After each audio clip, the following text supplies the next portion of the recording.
tunawezaje kutoa shukrani zetu mbele za Bwana? Unanifuatilia popote kule ambapo utanifuatilia, tunaendelea na mfungo wa siku 14 na mfungo wetu umelenga kuangalia shukrani mbele za Bwana, vile ilivyo na mchango mkubwa katika maisha ya wokovu kwa mwamini. Leo tunaangalia kipengele kingine, unawezaje kumtolea Mungu dhabihu za shukrani. Jambo la kwanza, unatoa dhabihu za kushukuru kwa moyo wa shukrani. Rudia tena, unatoa dhabihu za kushukuru kwa moyo wa shukrani. Zaburi ya 116 mstari wa 12 hadi ule wa 14, neno la Mungu linasema kwamba nimrudishie Bwana Mungu kwa ukarimu wake wote alionitendea, nitakipokea kikombe cha wokovu na kulitangaza jina la Bwana. Nitaziondoa dhambi zangu kwa Bwana na mbele ya watu wote. Mstari wa 17, nitakutolea dhabihu za kushukuru na kulitangaza jina la Bwana. Kwa hiyo unawezaje kutolea Mungu dhabihu za shukrani? Jambo la kwanza ni kwa moyo wa shukrani. Kulitangaza is by praising Him, advertising God.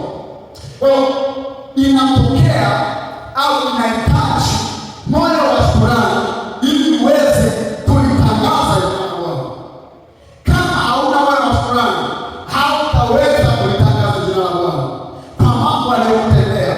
Inahitaji moyo wa shukrani ili kutambua ya kwamba haya yote ni Bwana aliyoyafanya, ni Bwana aliyeyatenda. Kwa hiyo ili uweze kutoa moyo wa shukrani, ili uweze kutolea Mungu shukrani, inahitaji ubebe moyo wa shukrani.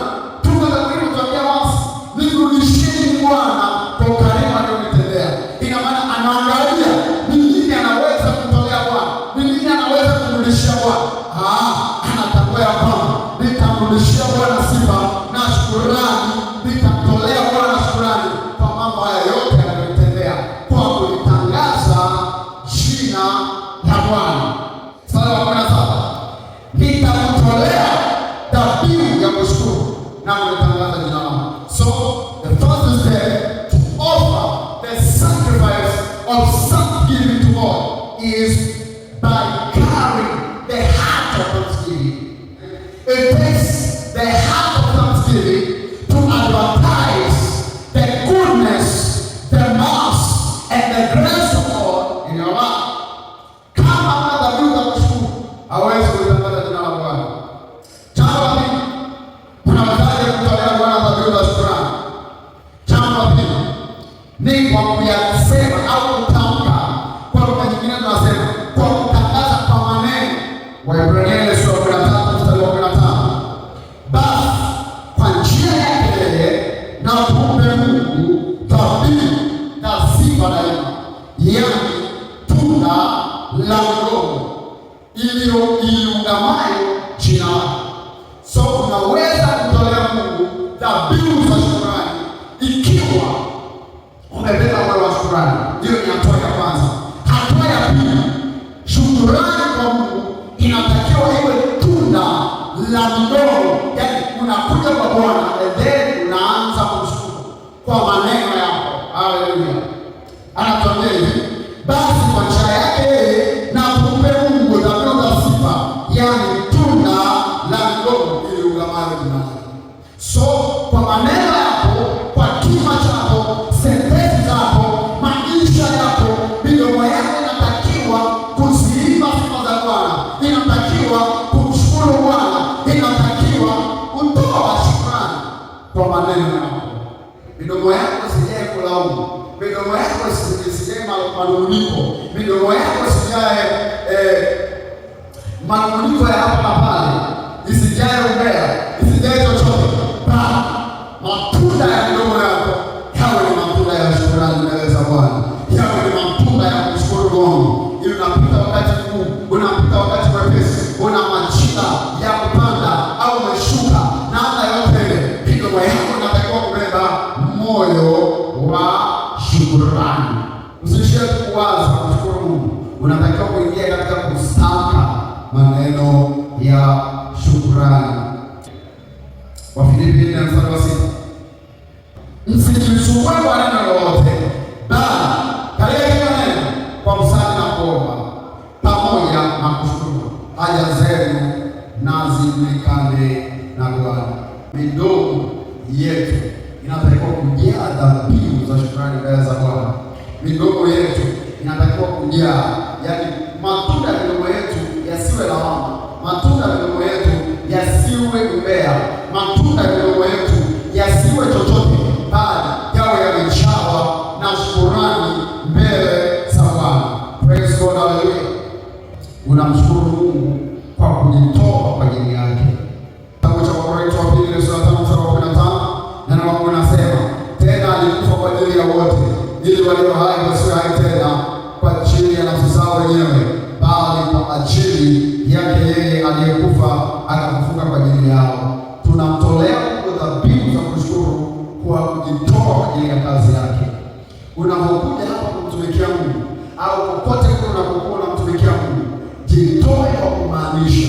Kwa nini? Kwa sababu tendo hilo la kujitoa kwa kumaanisha, una acknowledge kwamba Mungu, nakushukuru, umenipa huduma ndani yangu, umeweka kipawa ndani yangu, ninakutumikia kwa kipawa ulichonipa, katika jina la Yesu Kristo.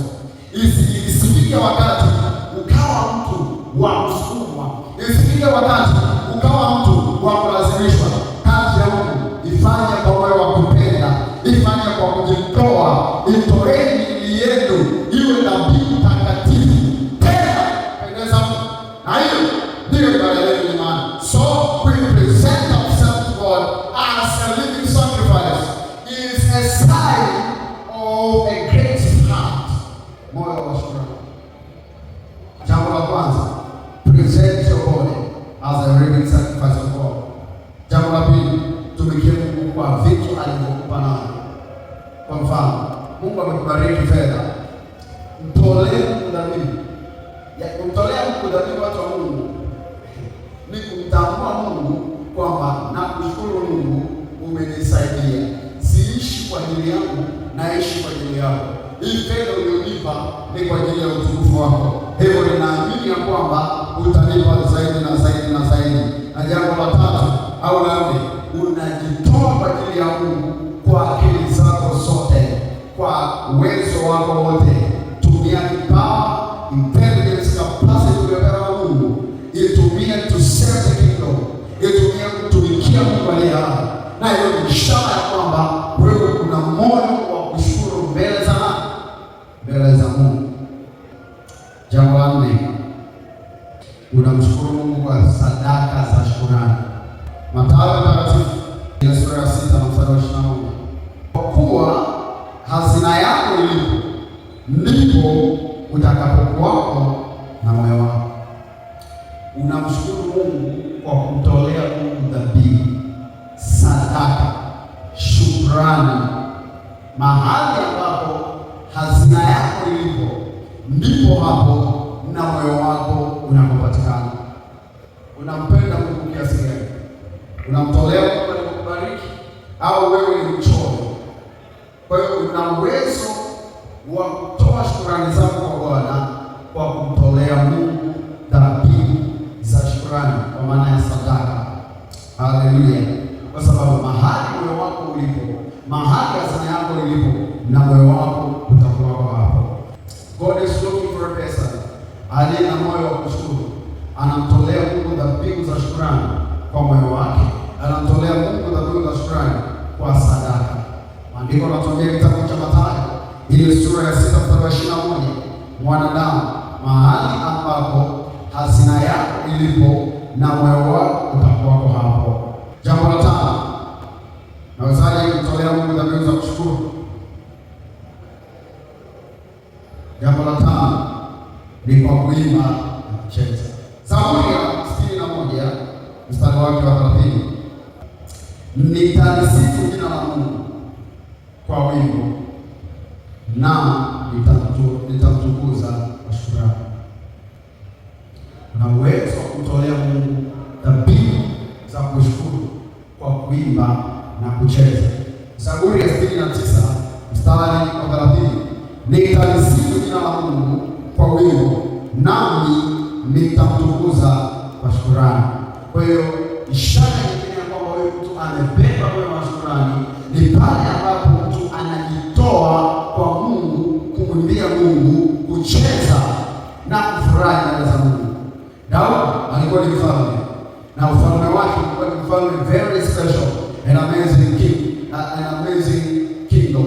Lakini huyu mfalme alikuwa anagundua siri, alicheza na kumsifu Mungu kiasi ambacho nguo zake zilimwacha.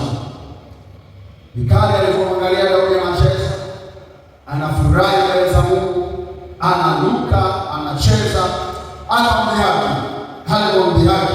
Mikali alikufa akiwa pesa.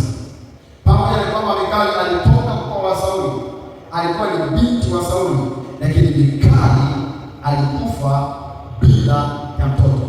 Kwa hiyo usicheze na mtu ambaye ameutoa uhai wake, ameutoa mwili wake, ameamua kumsifu na kucheza mbele za Bwana.